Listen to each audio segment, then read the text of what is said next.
All right, we're back at it on a cold, gray day and weekend here in North Georgia here on the 5 to Go podcast. Really, we're just going to do, as politely as I could say it, a news dump. Just several little stories starting to filter out through this racing season, including two fairly high-profile female drivers with their 2026 plans. We'll also talk a little bit about NASCAR rules changing and how the weather is already throwing a wrench, a little bit anyway, into the start of the racing season here on 5 to Go. I'm your co-host, Doug Fireball Turnbull from the traffic team at 11 Live News, along with Rachel Cox-Rosen, that's WXIT-ATV in Atlanta, and your Atlanta Journal-Constitution gridlock guy, traffic columnist, joined on the horn today by, first off, our roving racing journo, University of North Georgia alum, and he's our super racing fanalist that crunches all the numbers for us. Hashtag hire Devin Kupka. Get this boy to work, boys. Devin, how you doing?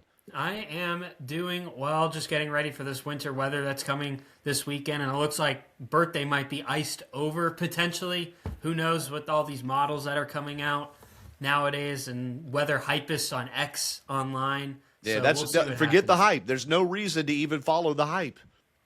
You No, need to follow your local meteorologists, okay, who none of which to me are hyping anything. They're pretty much saying there's the American model, which has a little more ice, the European model, which seems to be a little more rain-focused and later, and, chill out, okay? Like, we don't need all the hypists that are looking at one model that haven't covered weather for years. I'm sorry. And the model's a week and a half out. Well, okay, so bah humbug to them, all right? Bah humbug, as one once said. So your 24th birthday is January the 25th, which we could still be in the thaw here in North Georgia. So happy early birthday to you. Your last 5 to Go episode as a 23-year-old. So let us have you break the first little bit of news here on the show, Deb, before we bring Dan into the conversation, because I was set to MC an event at Echo Park Speedway in Hampton, Georgia with Christopher Bell. There was even going to be media, riding, driving, NASCAR race experience vehicles, the whole deal. And a bunch of free stuff for fans. And what have you just learned with our inclement weather? Yeah, unfortunately, with the incoming inclement weather that's coming in this weekend in the central Georgia region and especially the North Georgia region, Echo Park Speedway has officially announced that it is canceling their open house that they were set to have this Saturday down there in Hampton, Georgia. Unfortunate, but you got to account for people's safety and people coming from probably all across the Southeast to come to this event. NASCAR fans do tend to travel, so you probably have people from Tennessee, Carolinas, Alabama, Florida probably coming up for that event. So you got to plan ahead for this. Well, for sure, and with the weather that's coming in from the north and mainly going to affect the north part of Georgia and the north part of Metro Atlanta, probably not going to be an icy situation at Echo Park Speedway, although we did see a good bit of snow that side of Georgia just a week ago, so they're trying to make it safe for travelers there. Also this weekend, and I haven't seen any updates about it, but Speed Fest is supposed to take place at Cordele Speedway, and while I don't think the winter weather there in Crisp County, Georgia is going to be a big effect. That is a big event. I think Carson Hocevar was supposed to race down there among some others, but certainly rain would preclude them from being on the racetrack. So be sure and check online before driving way out of your way to go to Speedfest over there. Now, with all that being said, we do have other stuff to tend to, but we can't tend to it without the voice of reason, the statesman on this podcast, our 2018 Georgia Racing Hall of Fame inductee, championship-winning mechanic. He gets those gears grinding, so you don't have to, okay? Master Maker of Speed, Dawsonville, Dan Elliott. Sir, how you holding up? Holding up good. I was just sitting here thinking about in years past, and I'm talking back when, because weather has always...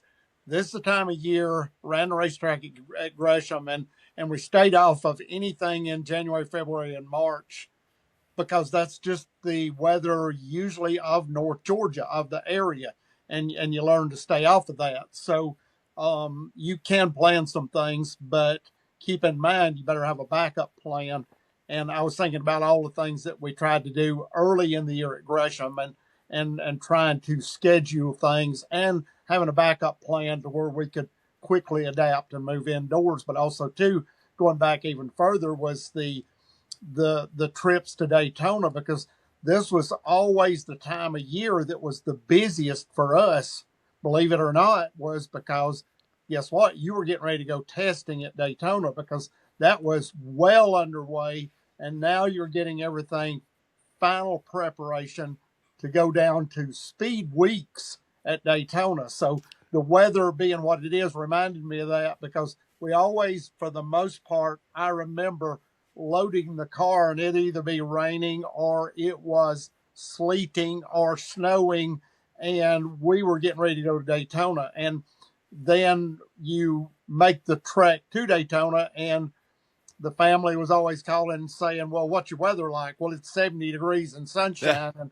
And up here, it's the worst weather. So just kind of something to think about, that we're blessed, I guess, to have the summertime weather and the kind of the in between of good weather, bad weather. But keep in mind that it's that time of year, and it's going to happen.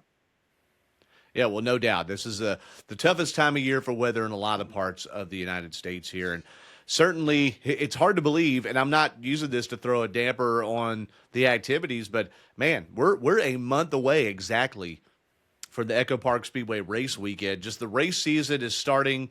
You know, it kind of varies on the week in February when it gets going, but it's Valentine's weekend for the Daytona 500. And I know we get started the first weekend of February with the Clash at Bowman Gray Stadium in North Carolina. Boy, that's going to be a raw Sunday night, buddy. I don't care any way you slice it. Even a mild winter evening is still going to be cold there in the stadium in Winston-Salem. But in Daytona, and then it's Atlanta. And Atlanta, instead of hitting like the weekend of the 28th or so, it's hitting the weekend of the 21st. So here we are at the end of January. So already gearing up for that. So get your tickets, folks. EchoParkSpeedway.com. And we've seen a lot of nice days too. And hey, we would take a day in the 50s or around 60 degrees, to get going. Now, let's get into the stories of the week. We didn't have any big, atom bomb type stories. A lot of the silly season stuff is set. Really what you're seeing come together as the race shops for the smaller teams open back up. Let's face it, a lot of these teams in the smaller divisions do not have all their employees working all off season. They just don't have the funding to do that. But we're seeing some deals come together, and we're seeing NASCAR start to release more rules instead of just the chase, which we got and talked about in last week's episode. Go hear our takes on the reinstitution of the chase for the playoffs in last week's show. Once again, we're seeing, let's start with some rules here. So this is a small thing because most people are not hinging on the Xfinity fastest lap. It's not like fastest lap in Formula One, although that doesn't even pay a point anymore. But it does now in NASCAR, has this, I believe, the second year. But the Xfinity fastest lap cannot be run by a car that has gone to the garage and come out, because there were two instances last year where Kyle Larson went out and that 5 team wrenched on that bad boy and got him going. I think there was an instance where Josh Berry, and I believe it was at Texas, if I'm not mistaken. It may not have been, but there was a race where he was really quick, and they went and fixed him up, and he came out 100-something laps down and turned the fastest lap and got a point. Now, that may be inconsequential in the long run, but NASCAR said if you go to the garage, even if it's for a couple of laps, you cannot get Xfinity fastest lap. Anybody here, I'm not going to say Dan or Devin, either of you have a strong opinion about this? Are we moving in the right direction? Doesn't matter. I think after what we saw last season, we saw some feedback from fans and people in the industry. They didn't want people that were involved in a wreck earlier in the race, and then they'd go on the DVP clock and then come out and then be able to run a fastest lap, just basically putting down qualifying laps in the middle of a race. I think this could be a good move from a strategic standpoint where, maybe we can't get a top 15 finish, but we can get that additional bonus point in the Xfinity fastest lap. So I think this is a change. I feel like it could go both ways, where you could support it, not support it, but I think it was a change that probably more or less needed to happen because we just saw it too many times last year. But you could also make a case on the other side. Well, then what's the point of running a car out there if we're last place and going to finish last place? But yeah, it's just a single point. It just seems like you also just can't fully inspect the car. All right. And even though it's just a point, it's like that could count for something. And with the points seeming like they last closer, at least over 26 races, you don't have playoff points and all that stuff. So, Dan, anything to add to it? I mean, you gave the point of approval. Yeah. Let me make this a moot point. Okay. I am certainly against your fastest lap having any points whatsoever. I'm against that totally. I think if you lead the most laps, if there's some other criteria here, and I've not thought much about this other than the fact of the fastest in the lap in the race doesn't mean anything to me at all, and I don't see where it deserves a point. And yet, we Money. spent 3 or And, 4 and minutes. I know Does it pay my money too? That's my opinion. No, I'm just saying Xfinity probably did something with NASCAR to, hey, Xfinity fastest lap. So I feel the like fastest, there's money yeah, behind the reason he There's has a this. sponsored that's fine. Yeah, it almost means like, well, then why make it a point? Why not just give people a sticker or something like that? You know, like Why not let's get something else to give a point for? Yeah, exactly. And Dan mentioned in the last episode the most laps you could give 1 to 5 points, leading the most Yep. laps. Also, fastest pit stop, and you determine Yep. fastest 4-tire stop or whichever. Yeah, that would be an interesting incentive if there were points paid for those. All right, now in the Xfinity, there's a quarter in the jar that I'm not going to pay. The O'Reilly Auto Parts Series and the Craftsman Truck Series having slightly different lug nuts penalties. It's now going to be basically if you have 2 lug nuts not secure, you get a $5,000 fine. O'Reilly Auto Parts Series, $2,500 fine. A truck and a crew member suspended for 1 race. If you have 4 missing lug nuts, you get a race disqualification. So they've amended that just a little bit, and then they've confirmed that the age in the O'Reilly Auto Parts Series will now be 17 years old and older are what the requirements are for tracks that are 1.25 miles or less. And then I think the road courses you also could be underage too. And that pretty much allows Brent Cruz to run almost all but 4 of the races, I think, in the entire O'Reilly Auto Parts schedule as a rookie this coming season because he turns Can I say 18 something early in about that the year. loose lug nuts? Absolutely. The penalty for that, does it say what crew member gets the fine and who gets to sit out a race on that deal? You know, it doesn't. I think that it's either if so, let's see. What it used to be was that the crew chiefs were the ones that got suspended, and now they've changed it to where it's whichever crew member, whether it's NASCAR chooses or the race team chooses. Isn't you know, it in the Cup Series? If there's in the a Cup loose Series, wheel- it's like the people that were involved in touching that wheel. You know, the people that caused the penalty, but it doesn't say here. It just said a crew member. So Because I go along with whoever caused the penalty because this could be the responsibility of the jack man, or it could be the responsibility of the tire changer, or there could be some external factors that you would have to really get into and really critique before you said this is yours, and this is yours. Because after being on pit road and changing tires, you got a jack man that's too quick on the trigger, then that's not going to work either because you're lucky to get 3 lug nuts tight and before the car falls. But we had an instance where the person that was carrying the tires hit the jack and caused the jack handle to release the car and drop the car before we even got any lug nuts tight. So there are things about this that you're going to have to be really careful about. No, I think that's a great point. I think that's a great point. All right, so those are the rules. Now there are a lot of things that are getting teed up for Daytona. All right, this news just came across while we're recording here. Georgia driver, Talking Rock Georgia's Chandler Smith will attempt the Daytona 500 in a 3rd car for Front Row Motorsports, number 36. He's attempted the 500 once before. Can you believe 3 years ago with Colleague Racing when he was running for them in the O'Reilly Auto Parts Series, he attempted and missed the race in the number 13. He's run a couple of Cup races in the past, and again, he will attempt the Daytona 500 with Front Row Motorsports. Also, Corey LaJoie in a 4th RFK racing car that's unchartered, much like Chandler Smith's unchartered.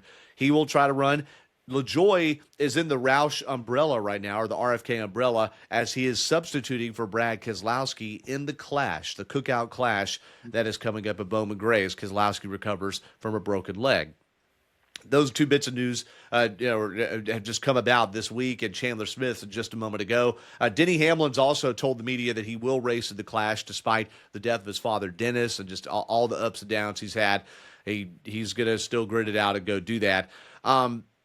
We've also learned in the truck series a couple of things. Number one, Haley Deegan's going to return for a part-time schedule with McAnally Hilgeman Racing and the Bill McAnally team. She's going to run a full season for in the ARCA Menards West Series. She ran Indy Next Series a year ago. Remember, 2 years ago, she ran for AM Racing in the O'Reilly Auto Parts Series. It got fired in the middle of the year and replaced by a litany of drivers in that number 15, which is now the number 25, by the way, in that series. So Haley Deegan back on the stock car side of things. Tony Breidinger is going to run only a partial schedule, and she also is switching teams. She's going to run as a teammate to Dawson Sutton, truck number 27 for Rackley War Racing.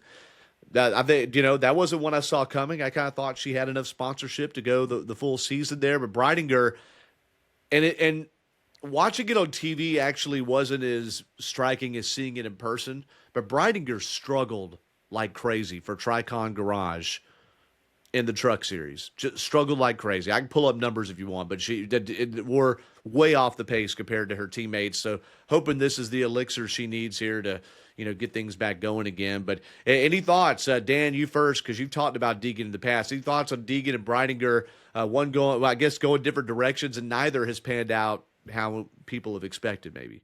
No, but I hope they can find where the chemistry works the best and can turn it around and make a good showing, because certainly want to see both of these do well. And I think that given the effort that both of them are putting in, that they're definitely worthy of a ride. And I think that finding the right seat right now or the right place to settle in is going to mean more than anything, because your confidence and team morale and stuff all depend on that.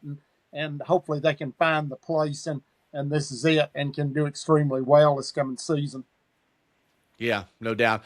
Devin, I know, I mean, look, Dua Lipa's not running, so you don't care that much, but I'm just kidding. I think it's good to see Deegan back in the sport and Breidinger to come back in the Craftsman Truck Series in a part-time role. But I'm curious to see what will happen with Deegan as she's been gone, I think, 2 years from NASCAR. Didn't she do? Well, no, she got fired from her O'Reilly Auto Parts Series ride middle of 2024. Okay, so it's a year and a half, but close to basically 2 years. Close to 2 years. She was in Indy NXT. Year and a half, yeah. She was in Indy NXT last year, yeah, if I'm not mistaken. So yeah. I want to see if anything's really changed with her coming back to NASCAR. We'll see, but I think it's good to have both of these women in the sport of NASCAR. Yeah, at the moment brings that demographic that advertisers love over. So, well, for sure, it's good to see them both back in the sport for sure. And she last ran trucks in 2023. By the way, she ran 3 full-time seasons in the truck series. Was questing to run the full O'Reilly Auto Parts schedule 2024. Got fired, and then I'm scrolling down to see what. And she also ran ARCA Menards West 2 full seasons at age 16 and 17, 2018 and 19. Her Indy Next stats are not. I don't know why it's not on Racing Reference, but it should be. They used to have whatever, but they used to have Indy Next on Racing Reference, but she did run that and struggled. Yeah, there wasn't a peep about her doing that last year, but it was good to see nonetheless them in that. Now on the other scale of things, Travis Pastrana is going to run part-time for Nice Motorsports, including running the Daytona truck race. And Pastrana, remember, ran the Daytona 500 with no practice in 2023. He ran no practice and just kind of ended up getting a top 10 finish for 2311 Racing.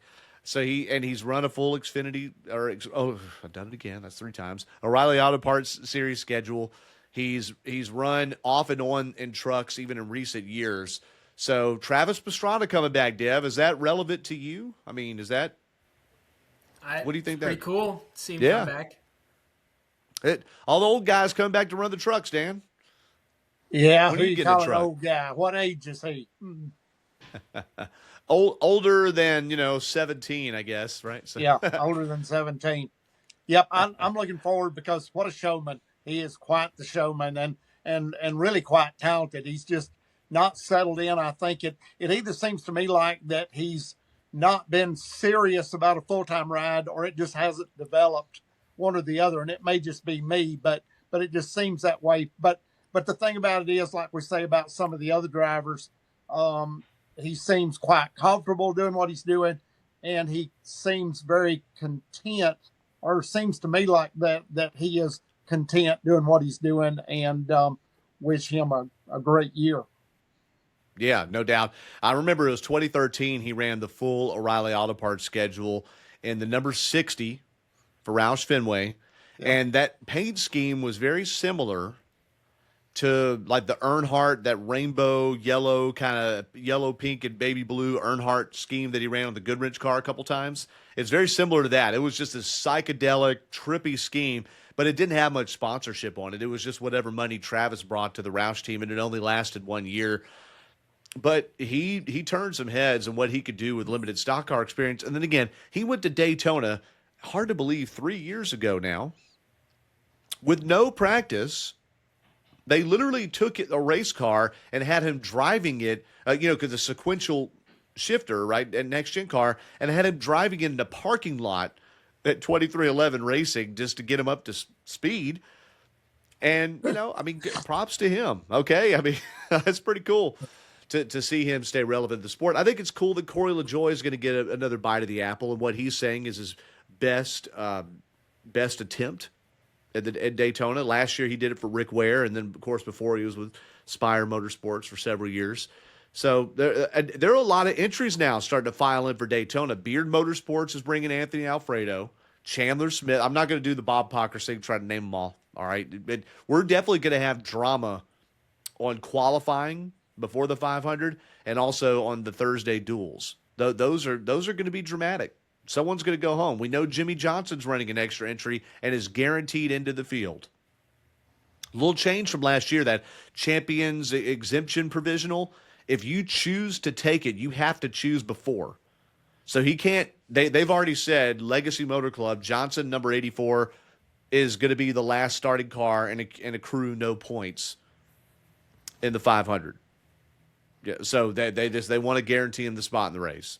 So that's one thing. It was before, like Elio Castroneves took it last year, and it was like, oh, is he going to take it or will he qualify in? And it turned out he had to. I think he crashed in the duel, if I'm not mistaken, and they had to take it. So anyway, now so that there's some business with those. Also, little rule change with OEM exemptions. All right, so in the truck series, you've got the Craftsman truck. I need to say they're sponsored enough times.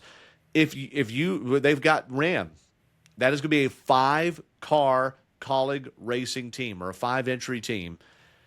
OEMs now, the rule is in NASCAR until it changes. A new OEM gets up to 4 additional spots in the field for the first 3 races of the year, so they can accumulate their own owner's points because they're likely going to be entering with teams that don't have owner's points. So NASCAR is adding spots to the field, and I'm just thinking, if I'm one of those teams that doesn't qualify in Daytona, I'm ticked off, man. If you're with Chevy or Ford or Toyota, but that's the story with them. Do you guys have an opinion on that? Do you think that's a little gimmicky, or do you think that's good? Because remember when Toyota came in, Red Bull was missing like half the races, and Michael Waltrip missing a bunch of races there. Bill Davis missing races in 2007. I mean, Dan, do you think that's a bridge too far, letting Ram have a few races to get up to speed?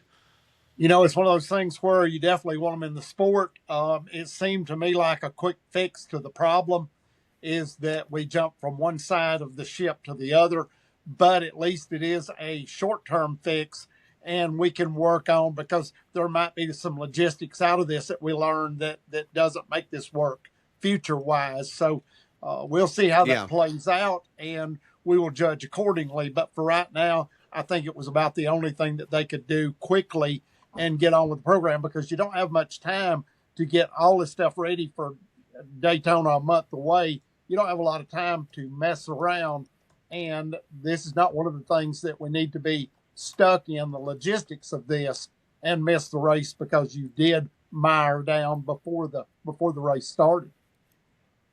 Yeah, good point. Good point.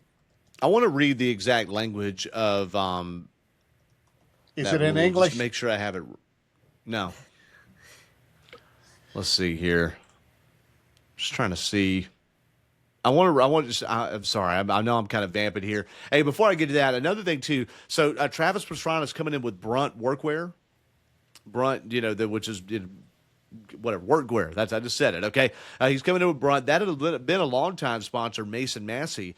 From Georgia, Mason Massey is actually going to run the full Arca Menards West schedule for Bill McAnally as a teammate to Haley Deegan. So that's cool to see Massey get a full-time go. He's been taking stabs at this for a while and only getting to run 10, 15, 20 races a year, and usually with back marker type teams. Okay, so here we go.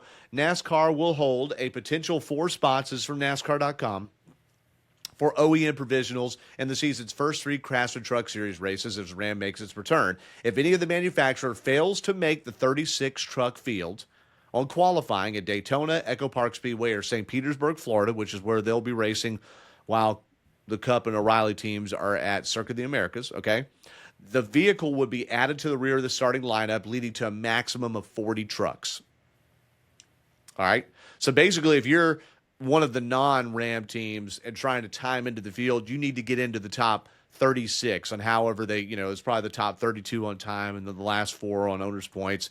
But then the 4 behind you will be those other Ram teams. So that's the deal with that. I don't have a problem with it. I can't think of Devin. I guess I didn't ask you. Do you see any issue with that rule? Do you think that's fair? No, not at all. I think it's beneficial to the manufacturer and the sport to get them an easier entry, especially if you're a new OEM. Now, as time goes on, you probably need to take that rule away for that specific OEM.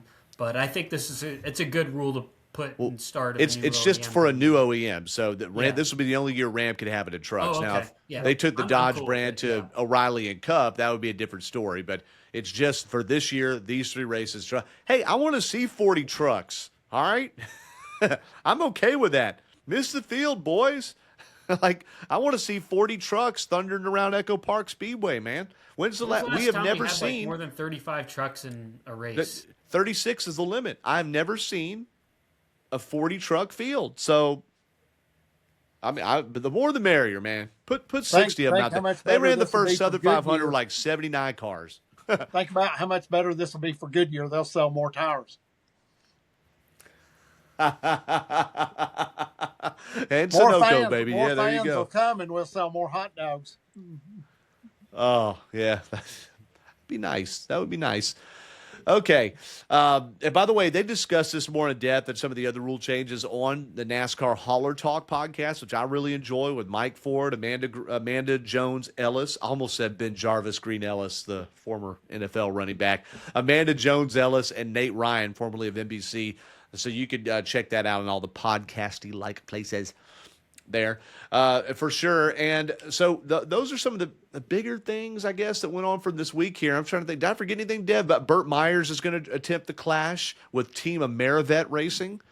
Also, we have Hardee's joining 2311. So McDonald's totally out of the sport. Hardee's will be they're describing Hardee's, Devin, as and I know you love a good chain restaurant. They're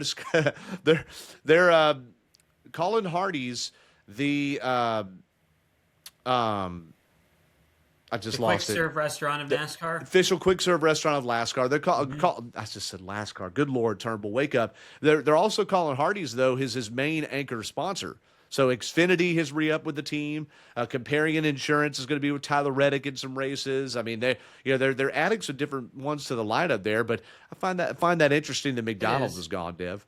Yeah, I think with Hardee's, McDonald's is actually completely exited out of the sport. They're no longer in 2311, and they're actually no longer they say quick serve restaurant. Let's just call it fast food. It's just a fancier term for it. Nothing wrong with fast food.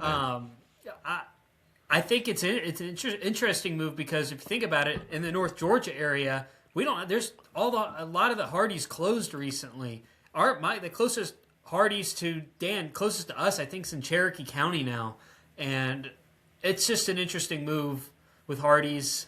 Not as big of a, I wouldn't say not as big of a brand, but they're not. If you mention fast food places, I don't feel like a lot of people are putting Hardee's or Carl's Jr. at the top of that list. But hey, money's coming in at the end of the day. McDonald's is going all in on F1 now, so. Oh, is that what the deal is? Who are they with in F1? Which skinny twink little driver are they backing in F1? Okay. Let's see. They are doing a... Respond right here. Which twink driver is McDonald's sponsoring in F1? Okay. Hey, while Devin's looking that up about F1 involvement for Mickey D's, I mean, Dan, it doesn't matter if it's people's favorite restaurant or not. That is the most recognizable, one of the most recognizable brands in all the U.S. That's for all the good news that's been NASCAR's way in the offseason. That's a tough one.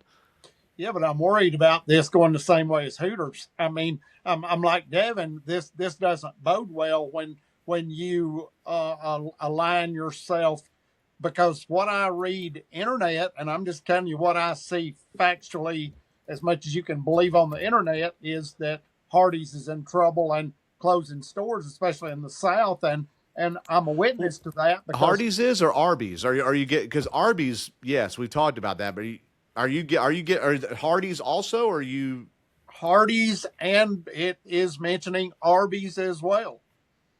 That interesting? stores are in trouble there in the South, and that's all I know. I've not gone in depth looking for this, but I just know in some of the stuff that I've run across and what comes up in what travels I am on the internet, that both Arby's and Hardee's, and I know Hardee's firsthand because the one closest to me has closed already within the last month or so, and I know that Arby's is not a strong restaurant in my area, and I'm worried about. Frankly, I'm worried about both of them, and we'll see where it goes, because I'm not going to say that I'm right on this or wrong on this, but let's just see where this goes, because something doesn't add up for me. Okay. So, Red Bull Racing announced a partnership with McDonald's. Man. Red Bull. All right. Max Verstappen and Isaac Hajar crushing Big Macs, baby. Okay. Maybe they'll serve Red Bull at the fountain at the McDonald's. Man, that would be wild. That would be wild. Okay, Yeah, well, kids would be bouncing off the ball. Yeah, and I mentioned Arby's a moment ago, not to be confused with Hardee's. Arby's. And Arby's is with Junior Motorsports in a bigger way this year, and they have been with Rick Ware Racing. So just to and I'd read that about those both, dots. All right, both Arby's and Hardee's. I'd read both. Yeah. Well, we just covered a few little this and that's today. We didn't do any big overarching deep dive subjects this week here. Just wanted to make sure y'all got updated, because next week we're going to be previewing and getting ready for the Clash, which will have the same format as a year ago, which will have, what was it? Yeah, four heat race. No, now I got to get it right. Hold on. Is it 4 or 5 heat races? Let me make sure I got that right. But basically 20 people will make the show via heat races. All right, so they'll have to qualify a single car. That sets them up for their heat races. The top 4 or 5 finishers in the 4 or 5 races, that's 20. And then you'll have 2 that make it via last chance race. And then after that, the 23rd driver in the feature, 23rd driver will be the driver highest in owner's points, okay? So that's there it is, the format, and I'll just say that out once again. So yes, there are 4 heat races, top 5 finishers of each, and then the 2 in the last chance qualifier, and then the main event is 200 laps on Sunday, February 1st. And we will preview that next week, and of course wrap it up the week after right here as we get ready for Daytona. So we're going to take it to the garage here as we got to. How would you approach that if you were one of the drivers for Bowman Gray? How would you approach that with the team or with the owner?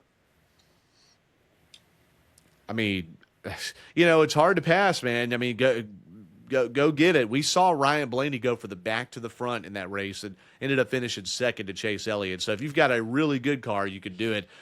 I don't know what your approach is otherwise. I mean, you can run over people. I'm looking at it from another point of view. Is if I'm a driver and I'm going to go to Bowman Gray, I'm going to say, team, put me together your worst race car that you care the least about.